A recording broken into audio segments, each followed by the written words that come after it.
Hello everyone, আমি Simantika and again welcome to my channel. আজকের দিনটা মানে 29th জুন, দিনটা ভীষণ স্পেশাল, কারণ আমি যাচ্ছি ডিআরআর স্টুডিওতে দিদি নাম্বার ওয়ানের অডিশন না শুটিংয়ে। তো ভীষণ স্পেশাল দিনটা, কী করছি না করছি, কি হচ্ছে শুটিংয়ে সবটা শেয়ার করছি, তো ভিডিওটা দেখতে থাকো। শুটিংটা ছিল ডিআরআর স্টুডিও রাজারহাটে।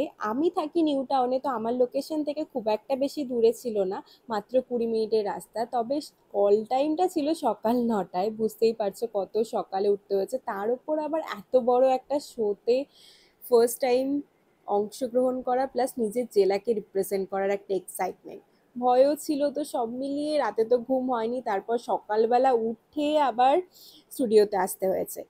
তো এসে তো পৌঁছলাম, আসার পরই ওরা ব্রেকফাস্ট দিল, ব্রেকফাস্ট দিয়েই সাথে সাথে বসিয়ে দিল মেকআপ আর হেয়ারে।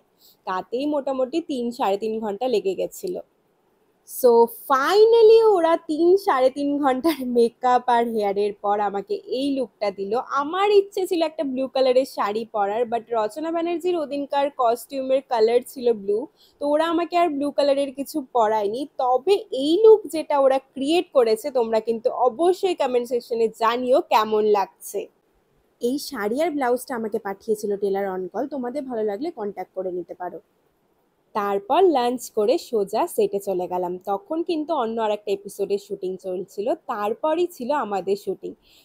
মিথ্যে বলবো না, একটু নার্ভাস তো ছিলামই, কারণ নিজের জেলাকে এত বড় একটা রিয়েলিটি শোর সামনে রিপ্রেজেন্ট করা, আর যার শো মানে রচনা ব্যানার্জিকে ছোটবেলা থেকে দিদি নাম্বার ওয়ানে দেখে আসা এবং ইচ্ছে থাকা যে আমি কোনো একদিন যাব, আর আজকে সেই অপরচুনিটি, সেই রচনা ব্যানার্জির সামনে দাঁড়িয়ে নিজের জেলাকে রিপ্রেজেন্ট করা, নিজের জেলা সম্পর্কে বলা, আবার নিজের জেলাকে ঘোরানো নিজের ব্লগ দিয়ে।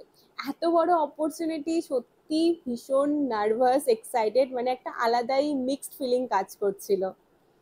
শুটিংয়ে কিন্তু আমরা প্রচুর মজা করেছি, আর সব থেকে বেশি যেটা করেছি সেটা হচ্ছে প্রচুর হাততালি দিয়েছি। সেটা কিন্তু তোমরা 8ই জুলাই টেলিকাস্ট হলেই দেখতে পারবে। খেলা শেষ, শুটিং শেষ, পুরো দিনটা খুব ভালোভাবে কাটলো, নাচ গান হই হুল্লোড়ে। তো এই এপিসোডটা কিন্তু তোমরা দেখতে পারবে 8ই জুলাই।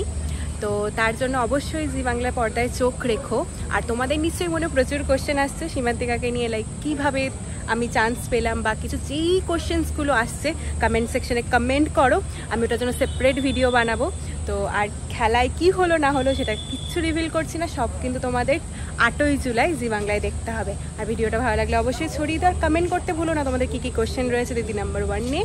তো আমি অবশ্যই ট্রাই করবো আরেকটা ভিডিওতে সবটা শেয়ার করার।